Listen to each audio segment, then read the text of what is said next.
where the blade was truth, where kingdoms burned, and memory walks in armor still. This is iron and ash, the plague, the Black Death, the Spanish flu, the sweats of Tudor London, the coughing pits of Constantinople. We know their names, but we forget their shape. The plague is not just a disease. It is a pattern, a rhythm, a silence followed by a scream, then silence again. We say rat, we say flea, we say ship in harbor. The story sticks, even if the truth doesn't. It always begins elsewhere. Then it becomes here. It is carried, in fur, in air, in water, in code. Because now the plague is not just bacterial. It is digital, a feed, a scroll, a swipe, the phone in one hand, the vape in the other.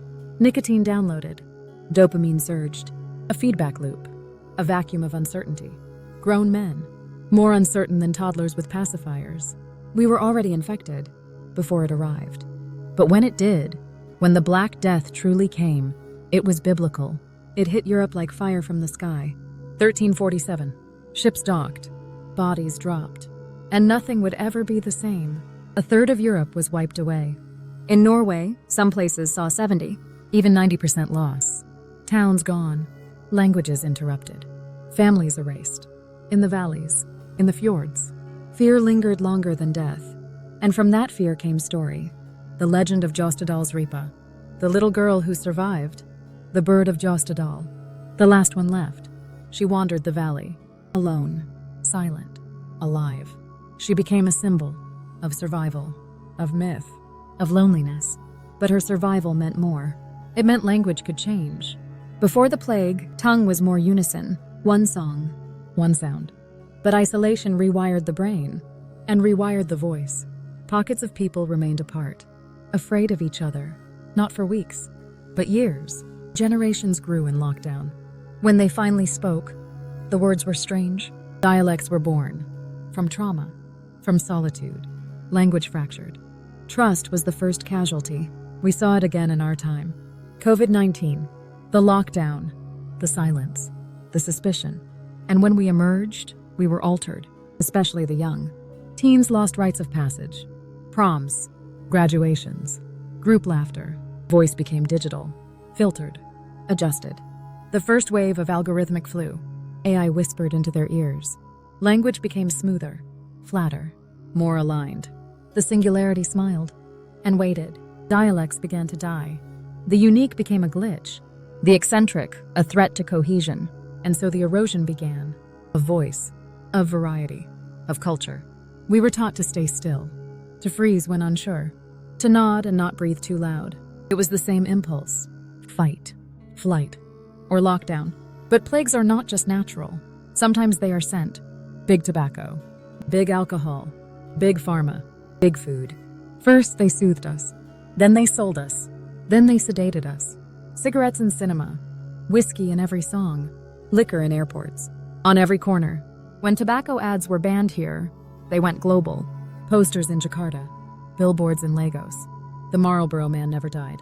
He just moved zip codes. Alcohol never left. It got branded, refined, distilled into Super Bowl ads. Then came the pills. OxyContin, Purdue Pharma. Take the pain away. Leave the damage behind. Big food joined the party. Sugar everywhere. Processed everything. Addicted the body. Fed the pharmacy. Make them sick. Then sell the cure. A perpetual loop. A convenience war.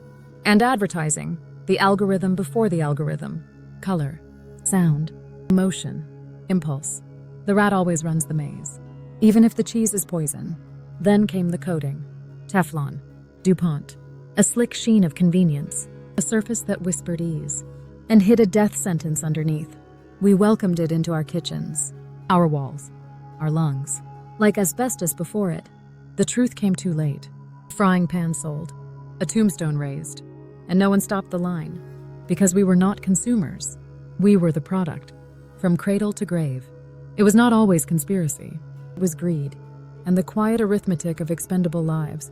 Newborns arrive each day. To fill the ranks. To keep the wheel turning. The consumer is consumed. And consumption is king. Conspiracy is often just a byproduct of toxic products. The blurry line of life for sale. And death in disguise. Then, the crack epidemic. The AIDS crisis, Los Angeles. 1980s, a community already bruised, now bleeding. Liquor stores on every corner. Prisons built before the schools. Cocaine arrived in metric tons. Guns followed. Bodies followed. And behind it all, rumors, allegations, files buried. Was it coincidence or design? The streets whisper conspiracy. The archives stay sealed. But death moved there too, and memory flinched. Ask the Native Americans. Smallpox in the blankets. An early bioweapon. The first dirty gift. Or maybe it wasn't the blankets. Maybe it was the bottle. The firewater. The addiction. The slow erasure. A new kind of warfare. A spiritual contagion. It birthed reservation dread. Casinos. Blinking lights. Desert poverty. And a memory too painful to hold. Now the lab leak theory. Accidental or not. Doesn't matter. The result remains. A dense city. Single sip. And a globe on pause.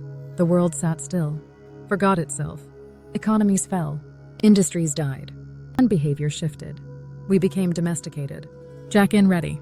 Programmed for screens. The plague didn't just come for our bodies. It came for our minds. Now we belong to the loop. We scroll it.